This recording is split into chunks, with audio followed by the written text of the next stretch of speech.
السلام علیکم پاکستان. ہم چپ رہے تو مار دے گا ہمیں زمین. گواہی دی تو عدالت کے باہر مار دیے جائیں. عدل و انصاف صرف حشر تک محدود نہیں، زندگی بھی گناہوں کا حساب ہے.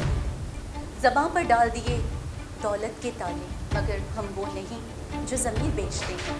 کیا آپ جانتے ہیں بحریہ ٹاؤن کے چیئرمین ملک ریاض کون ہیں اور کیا تھے؟ کیوں ملک ریاض نے محمود اختر نقوی کو 20 کروڑ روپے دیے؟ کیوں محمود اختر نے ملک ریاض سے 20 کروڑ روپے لیے؟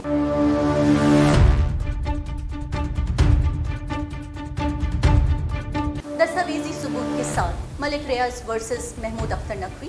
تو دیکھیے بے نقاب میں صرف specialreport.tv پر سمیرہ حسین کے ساتھ اسپیشل پروگرام.